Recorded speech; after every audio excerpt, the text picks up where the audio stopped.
Elijah Brooks n'avait que 15 ans. Un garçon discret, gentil, du genre à tenir la porte pour des inconnus ou à porter les sacs de la voisine âgée sans qu'on le lui demande. Il ne répondait pas, il ne séchait pas les cours, il n'attirait jamais d'ennui. Ce samedi-là, Elijah voulait juste passer une journée tranquille. Une virée au centre commercial de Greenhaven Galleria avec ses meilleurs amis Jonah, Dre et Mikey, regarder les nouvelles baskets, manger des burgers, parler de filles qu'il n'osait jamais approcher. Rien d'extraordinaire, juste des rires et un peu de liberté. Sauf que, il y avait cette montre. Cette montre a tout changé. Une semaine plus tôt, Elijah avait fêté ses 15 ans. Et sa mère, Angela, une femme qui ne se faisait jamais de cadeaux, qui bossait en heures supplémentaires et sautait ses vacances, lui avait offert une petite boîte en velours. « Bon anniversaire, mon chéri », avait-elle dit avec un sourire rempli de fierté. À l'intérieur, une montre Tag Heuer en argent. Authentique, élégante, brillante. Le genre de choses qu'on voit dans les clips vidéo. Pas au poignet d'un lycéen qui fait encore des devoirs supplémentaires en biologie.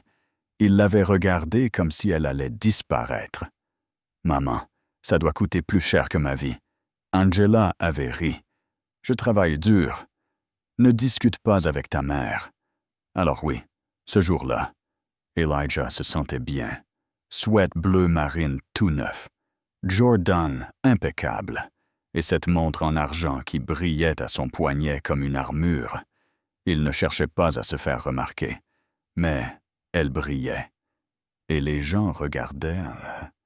Il se promenait dans le centre commercial comme n'importe quel groupe d'ados. Il rigolait, essayait des casquettes, se lançait des défis idiots. Il ne faisait de mal à personne. Il ne volait rien. Ils étaient juste là. Mais parfois, juste être là suffit à déranger. Ils étaient à peine sortis sur le parking que la sirène a retenti. Gyrophare bleu, pneus qui cristent. Une voiture de police s'est précipitée, coupant la route comme un requin dans des eaux peu profondes. L'agent Coleman, carrure imposante, lunettes teintées. Cette démarche lente que certains flics adoptent quand ils pensent déjà avoir gagné. Il ne regardait personne d'autre. Juste Elijah. Les rires se sont arrêtés. « Elijah » a murmuré Dre, mais c'était trop tard. La porte de la voiture s'est claquée. Coleman est sorti, main posée sur sa ceinture, regard fixe comme un viseur. « C'est à toi, ça. » Il ne parlait pas d'Elijah. Il parlait de la montre. Elijah a cligné des yeux.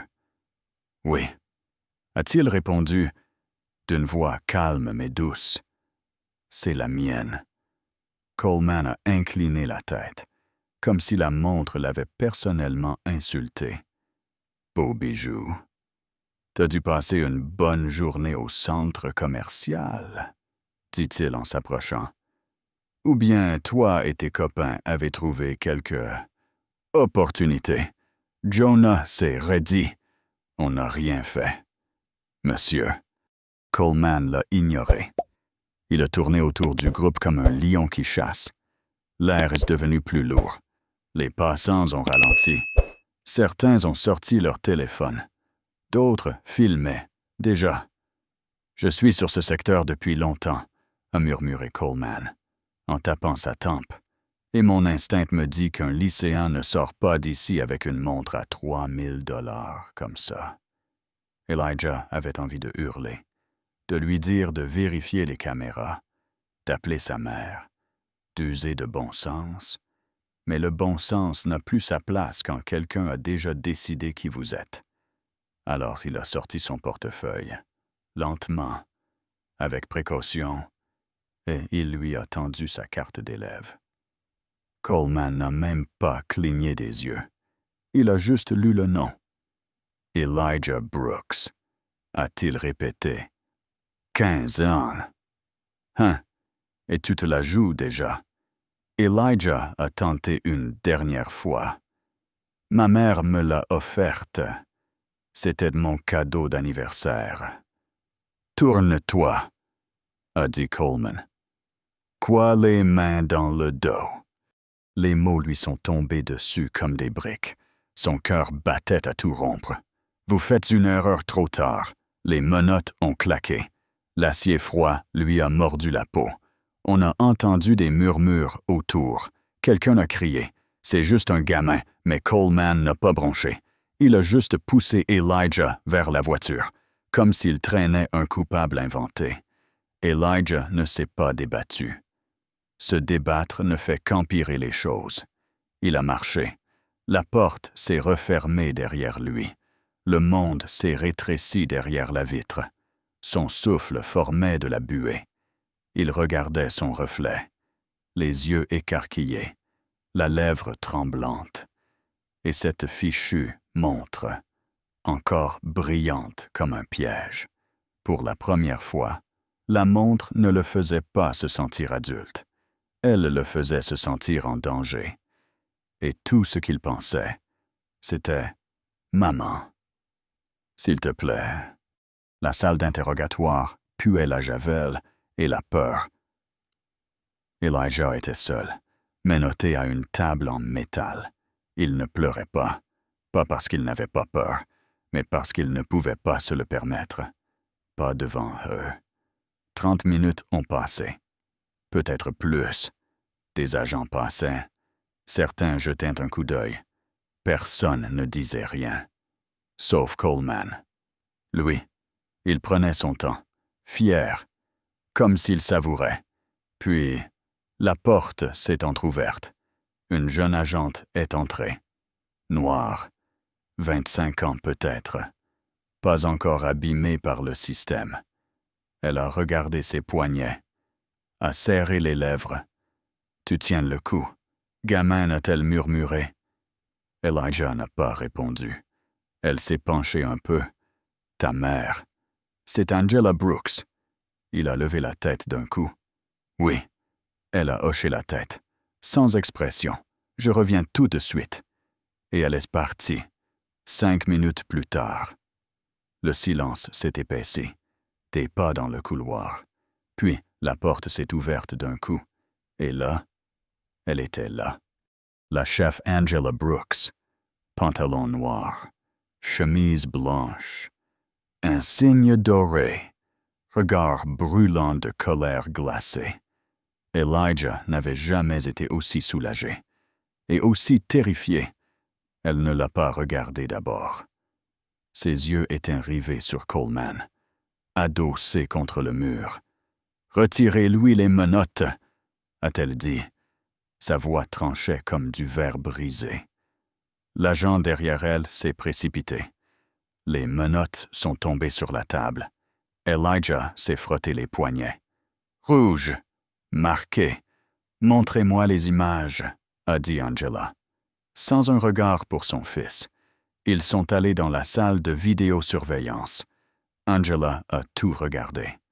Chaque seconde, Elijah et ses amis, ils riaient, essayaient des lunettes, mangeaient des frites. La montre était déjà à son poignet à l'entrée. Aucun vol, rien de suspect, juste des ados noirs qui vivaient leur vie. Quand la vidéo s'est arrêtée, on aurait entendu une mouche voler. Angela s'est tournée lentement vers Coleman. « Alors on arrête les ados maintenant parce que leurs bijoux ont l'air chers. » Coleman a ouvert la bouche. Aucun son n'est sorti. Angela ne sciait pas. « Vous avez agi par préjugé. Ne me manquez pas de respect en prétendant le contraire. » Moins d'une heure plus tard, les affaires internes étaient saisies. Coleman suspendu. Enquête ouverte. Elijah, lui, était assis en silence sur le siège passager de la voiture de sa mère. Il regardait la ville de Glendale défiler comme si rien ne s'était passé. « Tu crois que ça changera un jour ?» demanda-t-il à voix basse. Angela ne répondit pas tout de suite. Elle gardait les yeux sur la route. Puis elle dit enfin, « C'est pour ça que j'ai accepté ce poste.